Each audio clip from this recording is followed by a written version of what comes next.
Hello, everyone, and welcome to another My Music. There's a man sat in a studio quite a few miles away from me, but he seems to feel like he's almost there. We shall Almost. be speaking to Michael from Beauty and Chaos, as I have done several times before. And that's a particularly nice mug you have there.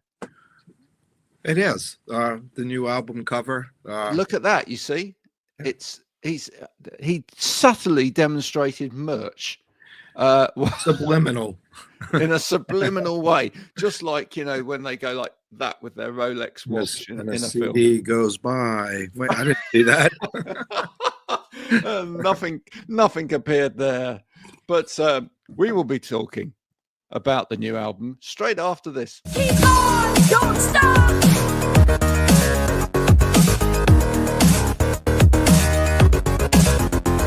Keep on, don't stop.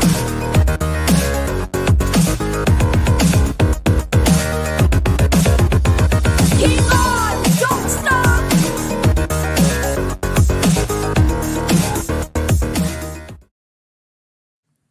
How are you? Got to start by talking about your hair. It's looking amazing. Yeah, cut a foot of it off or something, but thank you. Yeah. But it's got so much body to it, You just put your finger in an electric socket. Is that what you do? Yeah. Right. You haven't, this is where you actually had the opportunity to say, well, it's this particular product and just get free shampoo for the rest of your life. But maybe you get free electricity for the rest of your life. That would be amazing, wouldn't it? Oh yeah. Especially in California. We could all do with that in this day and age. The price of electricity these days. Cool, it's amazing that anyone makes any music, isn't it? Really, with just using generators. Absolutely. How have you been, my friend? Good. Busy. You always are. Yeah, I don't know. It's you don't give yourself much time to breathe, do you? No, we've actually started a songs or music, which hopefully will be whatever is next in this kind of sonic journey that we're taking. Wow. Yeah.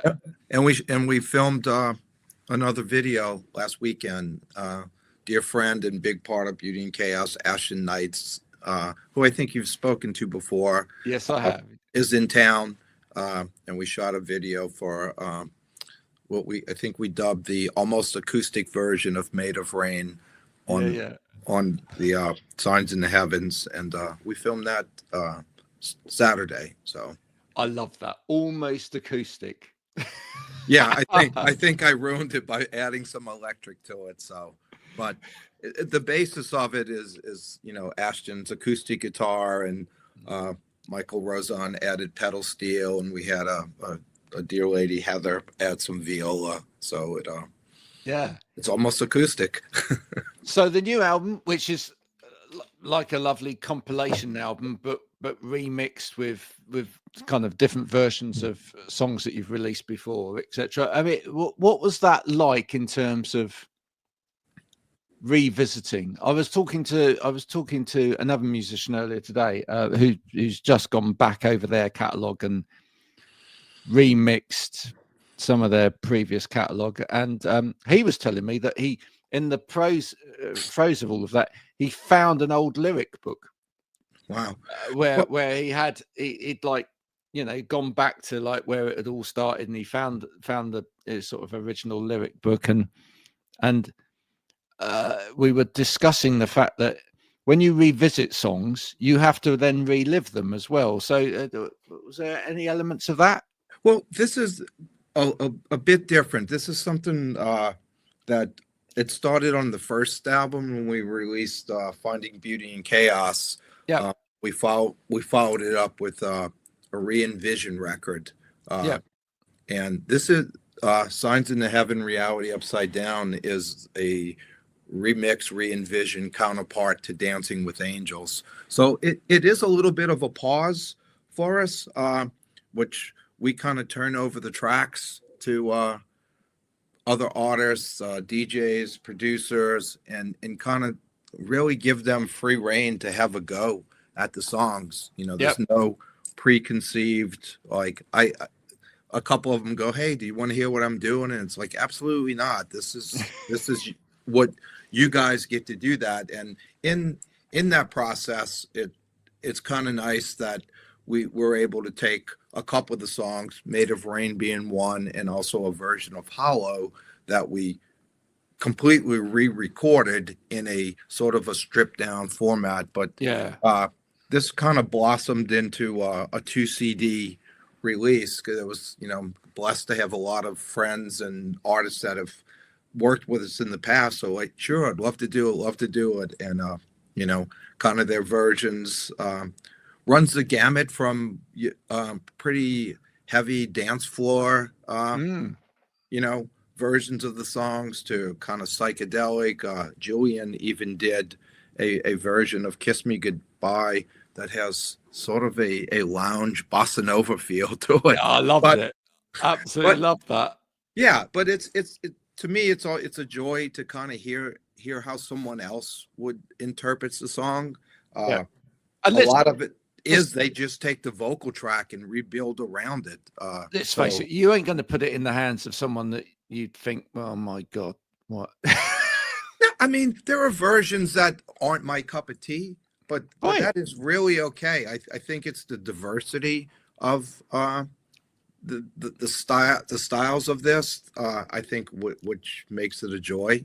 I'm excited when I get the email going, "Hey, check out your inbox. I sent it to you," and it's kind of like, "Oh, that's interesting. Wow, they changed the chord progression and either hinted at melodies or completely cut me out of it, which is really okay." I don't do it to like, listen, let me see how they did my guitar. I encourage artists that are guitar players and stuff. Hey, you do the solo, take it, this is just you take as little or none and make your version and just give me a name for it. Yeah. But did you, when you listened to it back, did it change your viewpoint of any of the songs? Did it make you? I think I listened to it and sometimes I go, wow, that was a good idea, or that's an interesting way to approach that part, or sometimes, oh, wow, I wish I would have thought of that. Does that then give you ideas for the future? Does that make you think, I think I could kind of nick that a little bit? I think, music is nicking, isn't it? It's like I think whatever you create next is a culmination of something that you've absorbed consciously or subconsciously. And I'm really blessed to be surrounded by a lot of really talented people. And now it's kind of in my head. That's out. We have 2 videos left to do to go for this, and then I'm excited about what happens next. But we did get on this CD, Signs into Heaven, to do 2 cover songs. That is kind of like, I saw there was some space left on side 2 or side 4, since it's a double CD, and looking at it in an album context, which we did 2 songs. We did T-Rex's Children of the Revolution. Yeah. And we did Open Your Eyes by the Lord's New Church. And I kind of had a cool concept to do this double feature video. And it made it tie into the title that I gave this compilation, because I sure as hell think reality is upside down in our world right now. But those 2 songs, to me, lyrically, even though they were written 40 and 50 years ago, still really ring true. And I thought it was to me a nice way to end that and give people something that's a little bit different. It was really interesting, actually. I found your version of Children of the Revolution, right, accidentally. Wow. No, this is really interesting, because I was actually watching Live, I think it was Live 8, which was, you remember Live Aid, obviously? Yeah, definitely. Yeah, right, yeah. And then years later, they did Live 8, Yeah. right, which was like a version of it. And do you remember who sang that song at Live 8? I do not. So Elton John played piano, and Pete Doherty of the Libertines came out and sung that song. And I was actually watching that. Don't know why. I just was. And then it was immediately followed by your version, which was Oh, lovely. that's interesting. Which is the beautiful thing about algorithms. Sometimes, I mean, sometimes I hate them, right? But sometimes they work really, really well. And in that case, it was like, that's cool. I mean, it's a great. I mean, Mark Bolan's just. I mean, one of the reasons why I play guitar, and it's a great rock and roll song. I think I kind of nicked or appropriated it in slightly different contexts, and I think Mark wrote it. I really focused in on the "You Can't Fool the Children of the Revolution," that set of lyrics, more so because after reading through it and listening, I think it was actually he meant that song towards John Lennon. Yes. But I just took that main line and with the hope that people aren't fooled anymore, that there are lots of ways to pull the wool over people's eyes with social media and AI and fake media, or just being bombarded with a viewpoint to where you just kind of get numb and go, oh, it must be true, they say. And I thought that fit well with the lyrics that were in "Open Your Eyes," and I guess it's a little bit of a statement. Yeah. I certainly avoid politics at all costs, and it's not really politics. It's just to me that ended with a kind of a middle finger to, can't we just stop being in endless wars? Isn't there something else humanity can do? I mean.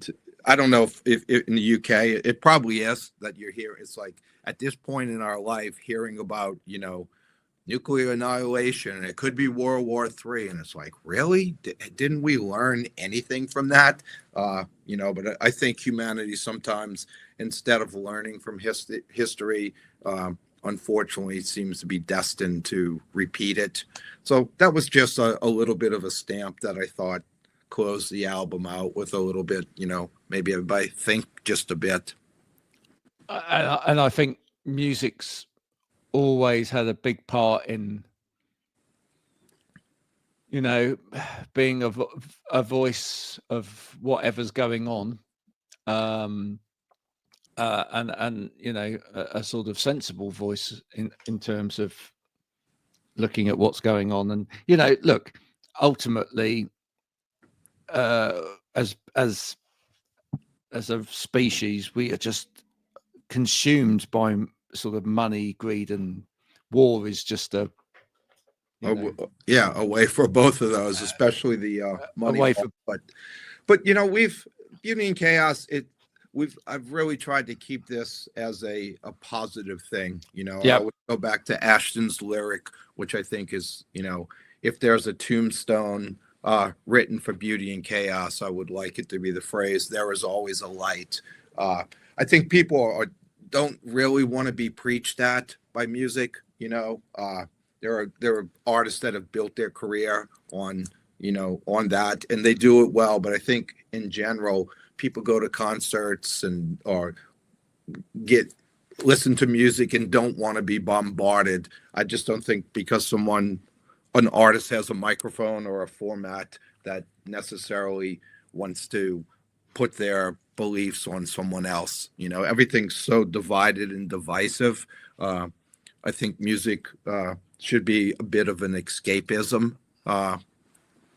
So this is probably about as far as I would even venture into kind of making a statement. And I was worried. I didn't want it to come out being a political statement. I wanted it just to be a, all of us, left, right, A celebratory blue, red, statement. just be that together, and maybe if people were more united than divided, whatever the percent that seems to want the war, the greed, the money, wouldn't have the power.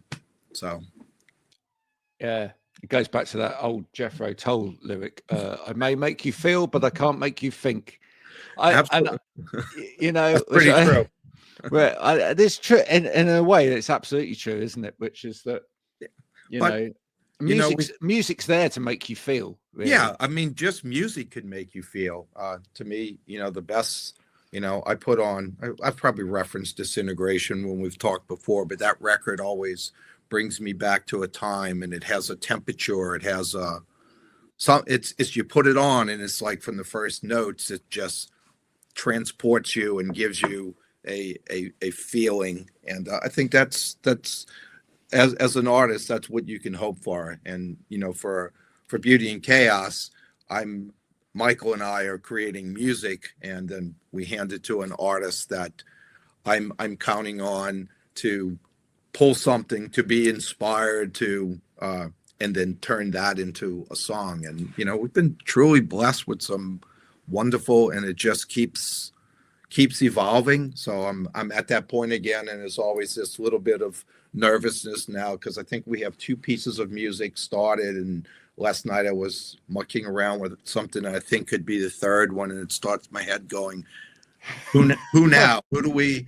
I love the idea of going back to some alumni, and I also love the idea of reaching out and finding new people, and that's still fun. That's still I will do that as long as that part's fun, and it still really is. And I'm really happy with this body of work. I look at Dancing with Angels and Signs in the Heaven as being one thing. It's here's the originals, and here's sort of the other take on it, and it's tied in. The 2 covers make sense. I have a friend, an artist in Germany, Myron, and she painted both covers and the CDs and everything. So it's, to me, it's a complete package that just works well together. And, that's still a joy. I get asked, my family, how many, are you going to do another record? And it's like, yeah, I think so. It's already started. I don't know what else not to do. It just seems like, okay, it's as long as it's coming out of us and Michael and I are having fun, You've always had a knack for finding a voice. Have you, since we last spoke, have you heard any new voices on the scene that you thought, just really must pick up the phone? I mean, I there's certainly artists that are in my record collection that I would love to have on it. I don't know if there's a couple of people I've heard that artists go, you should check out this person, you should check out this person. I don't know how to explain the process. It's luck. I get people go, oh, you're so great at finding. It's like, I don't know if I find it. I don't know if they find me, or if there's some weird divine intervention. I don't be all cosmic. It just seems to happen, on this last record, I'd worked with Julian before, and he brought Leo into the fold, and that kid's got a voice, and I love the Echoes and Angels, and it just kind of, I got to work with Cynthia Isabella, who I met her at a club. I was Tim, the guy who does 33 1/3. We were out to go see, I think, Black Needle Noise, John Fryer's band, and Silence in the Snow was a 2-piece band playing. And I thought Cynthia just had a great stage presence and a voice, and talked to her briefly after. And we stayed connected off and on. It didn't work out to have her on the Dancing with Angels, or actually Behind the Veil, and which was all female singers. It just didn't work out time-wise, but we got to finally work together. So it happens, and I'm counting on it happening again for this one. So I'm always open to listen to people. I love finding, finding new voices, because I certainly don't equate fame with talent. There's a whole bunch of singers that have come into the Beauty and Chaos family that are unfortunately not famous, but certainly should be. But I mean, I don't even know what that is anymore, fame. How many followers you have on TikTok or how many streams on Spotify. I mean, it's such a different world than what I grew up in. I looked at How do you, how do you how do you quantify it these Yeah, days? Are people famous for music these days, or are they famous No. for everything else? And the music is a secondary, or even secondary. further. It's all looks, it's sheen, it's yeah. I mean, I wish it would go back to the days of bands. It's why it's like I love the idea that Oasis is going to play again, because I mean, they wrote some great songs, but the idea that having a notorious rock and roll band, that I think that's great that still has some validity, because everything else is just an artist, somebody's name that's manufactured with manufactured music around. And I don't know. I don't think I know I'm missing some artists that are probably fantastic, but for the most part, if you look at a chart, whatever the hell that is today, it's just somebody that's packaged and sold, and there is no longevity to it, Yeah. Although I feel like we've got, in some ways, I see that we've got maybe the start of a really good scene in the UK. In that we are getting more independent artists kind of breaking through on their own ground and just not, playing ball with everybody else, which is really good. Yeah, I mean, the UK is, I mean, I was always far more drawn to British music, I mean, we've talked before. I grew up with Bowie, Slade, Mata Hoople, T-Rex, that bits of the Beatles, because my sister was older, but it was always, I don't know, the UK seemed to have something that the American stuff didn't. But there's, then I got into the New York scene, the Dolls, the Ramones, the Heartbreakers. But yeah, I'm happy to hear that, because I think I use the word industry, music in general, I think needs that kind of kick in the ass again. The idea of plugging guitars into an amplifier and making noise, whether it's beautiful or it's chaotic, make some noise. I think we need that. Yeah, we just need to get away from industry, really, full stop. That's the key to all of this. Yeah, I mean, it'd be wonderful if those indie labels pop up that were so great back then, like Beggar's Banquet, 4AD, Creation, true record labels that actually helped the band do something, instead of having a band or a group or an artist or whatever you dub that nowadays, do it all your own and go, great, I have this thing now. How do I sell it, or how do I get it out there? Actually having what labels used to do, and let artists kind of do their thing, and hey, we got this other side. So I hope that pops up again. We're definitely seeing, certainly, I don't know what it's like there, but we're certainly seeing in the UK that obviously a lot of artists are starting their own labels, and starting their own labels quite young as well, and going through the whole thing of not only releasing their own music, but then looking for other artists to cultivate.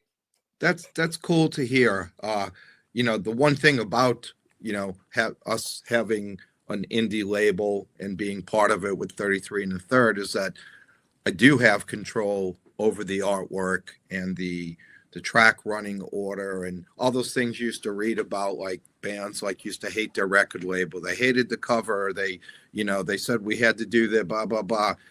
That's a plus side of it, but it's the distribution and the things that come along with it that have its challenges. But, I wouldn't change it. I will continue to do music in a physical format as long as we do Beauty and Chaos. To me, it's the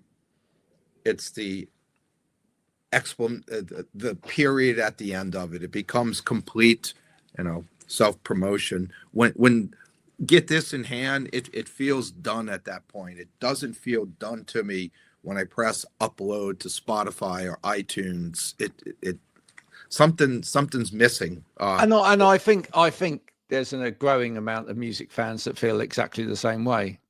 That unless they've, I'm glad it's going back to that, which, we're beginning to see an uptake of even CDs.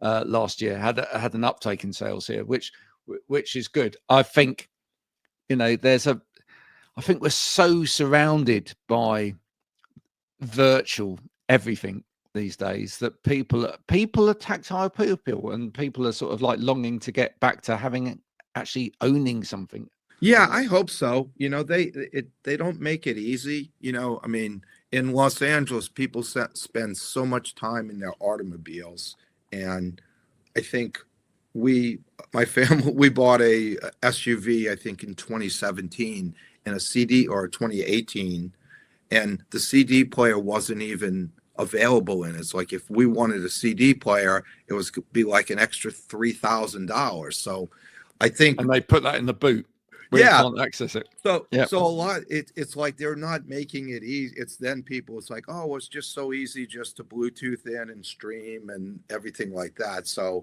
I think there has to be more of a shift back to it.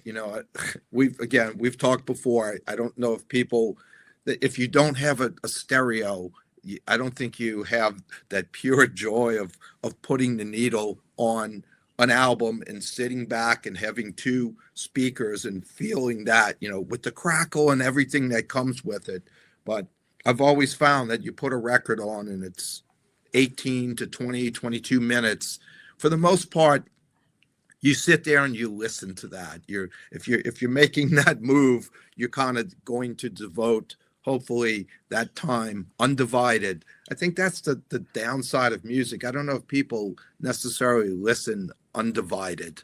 It's become background. Oh, I listen to it while I work out, or it's while I'm doing bills, or fucking on social media. That's not that undivided attention that I know I used to do. I used to sit there and stare at the record spinning, and I think you absorbed something a little different than when it's just background noise.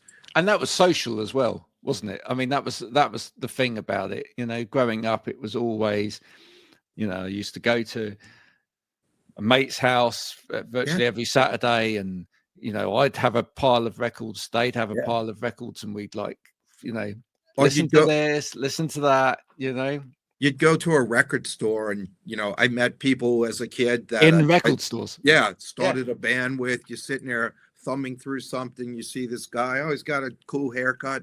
Oh, look, he's looking at he's got holding Ziggy Stardust. And you start that conversation, and you go back, and the cute girl behind the counter. It's like she knew a couple a little older, but hey, go check out that. And it was a community. And I guess there's some of that, and people are sharing playlists, and it's just different. And hey, they were some really great salespeople in some of those record shops. Oh yeah, the amount of times I walked in and they went, "Hey, you'll love this." Yeah, and sure enough, I allow you to put it on and go into the listening room, and record stores had the smell of the incense, and that.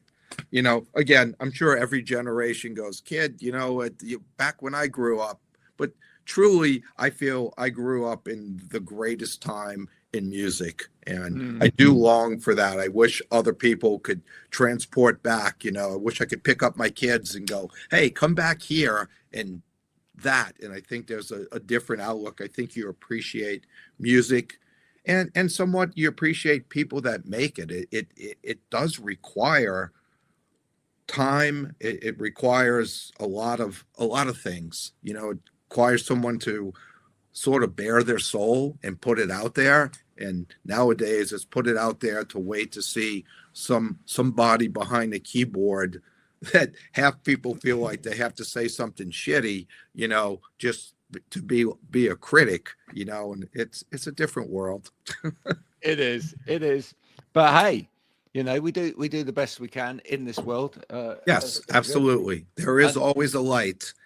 There's always a light, and the light on this occasion is this new album. So, you know, people can go and get that. That's the great thing. People can go and get that, and they can physically get it, and actually hold it, touch it, and listen to it all at the same time. And it's adorned with some beautiful artwork again, as usual. Fantastic. Myron did wonderful job. We painted. There's angel wings on there. They individually painted every single CD, folks. Everyone. By the way, every single. I definitely got infatuated, or there's angels has been a topic that has kind of been an underlying thing through both the original and this re-envisioned record. And whatever someone's angel is, whether it's spiritual, whether it's a guardian angel, whether it's parent, loved one, you know, here or deceased, I think this world we can certainly use angels, and I think that's why that thread kind of ran through this release. Well, I've had a listen through, Michael. It's a wonderful collection.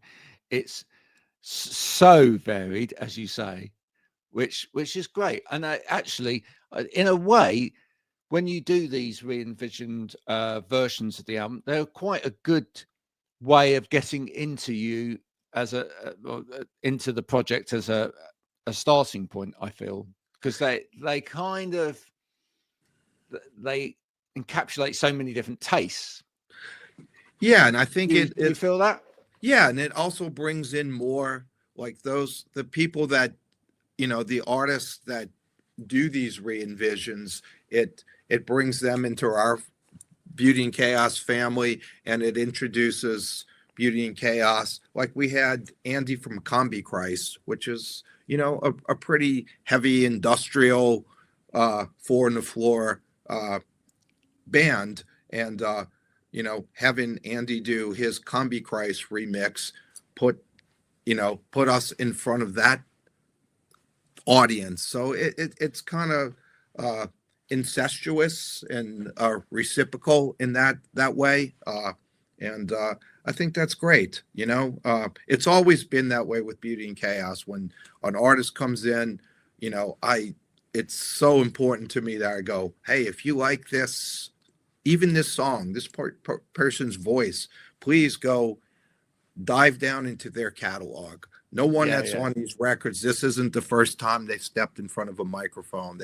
They've created, and there's a complete body of work that I really encourage people to look into. And those artists reciprocate. They go back and listen to what Beauty and Chaos has done. And I think that's a way to share music, you know, and I think that's a beautiful part of what this has become. You know, it has become a family, and I'm so fortunate when I look back, and I do sit there and, you know, I look at the records on the wall and go, think back to doing that. I look back at Finding Beauty and Chaos and go, wow, this could have been one and done. But somehow it didn't. It just it was just pushing this snowball down the hill that's kind of just expanded to something I never expected. And thank God it just didn't die at being my solo record. It just turned. Hey, do you know what? I can completely understand that. You know, for me, community is everything, you know, and so much so that, you know, we've now started the My Music community, and we're inviting artists in, and we've got lots of artists that have been on the show have come in, and now we're getting supporters in, etc. And we're growing this I mean, that's wonderful community. because the way we do music and the way you do your show, you kind of get, and you're doing it in your home studio. We do stuff here and in another little studio. You kind of get locked in your own four walls, and Yeah. technology does make it where you can play all the instruments, you can do all that, but you kind of get locked into this. I think some younger artists don't really know how to collaborate or to how to let go and go and infuse someone else's idea with it. You know, that joy of sitting. And I got to do it last night with Ashton here. We sat with guitars and we played, and he's like, and we kind of recorded like three little ideas, but there was that back and forth thing that I think gets lost when you have the technology. I can just program the drums, you know, or I can do this, as opposed to sitting in a room with a drummer and he does a beat and it takes it somewhere else. So yeah, I think the idea of community is really important. And I think each album, as we go down the road, I'm trying to make it even more collaborative, like sending even less and a more stripped down version of the music to artists and going, hey, this is an open palette, you know, take it where you want, double, triple, quadruple apart, cut it out. And yeah, so I'm sure you're doing that, you know, with your music community. You're bringing I mean, what I found was that I just felt that I looked at a lot of communities that were out there, and a lot of communities are kind of centered around a person and trying to bolster that person up. What I wanted to do was get back to the actual essence of proper community. And so I've said right from the outset, I started this, but it's not my community, it's your community. And what I'm trying to do is encourage people in there to develop and grow their own communities and to monetize their own communities as well, right? Yeah, it's, you know, I mean, I get dubbed you know, it's like, oh, it's your thing. It's actually not. Somebody has to be the ringleader and the somebody has to start it, right? Yeah, and someone has to pull the pieces, but it's, I mean, but the joy is in helping everybody else. Yeah, I think at one point I started sitting down and going through each album, then the remix album, and trying to just add up how many people have touched a song on this, and it was 60 plus. You know, wow. I mean, that's with people remixing or a friend coming to play bass, but they're all part of it. So I mean, yeah. So I hope that expands. I hope next time we talk, I'm going, there's over 70 people in this family, and I do try to keep it as a family. I'm just, you know, the curator, and you know, it's far more than just me, and determined that's an important element. Well, you've been a pleasure to have as part of this family along the way, and we'll continue to have you as part of this family as well. You know, and I think it'd be great in years to come, when we're, you know, too old and we have to sit there with our slippers, we'll be able to look at all of this and go, well, we tried, you know, we really tried, and maybe we did some good, which is the main thing.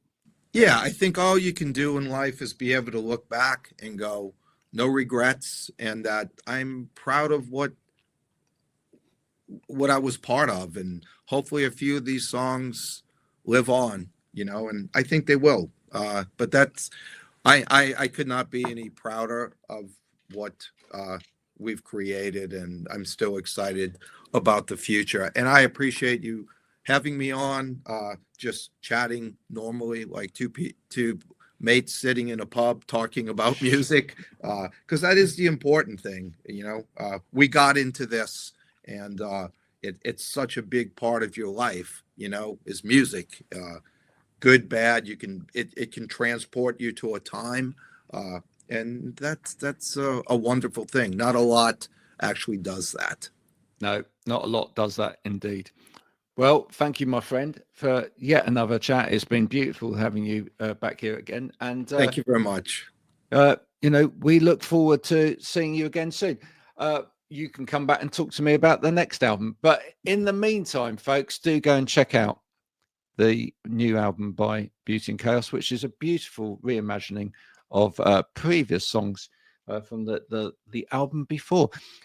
We will be back with more of this, and as usual, you can check out previous episodes of this now and connect and become part of the journey at mymusicpodcast.com.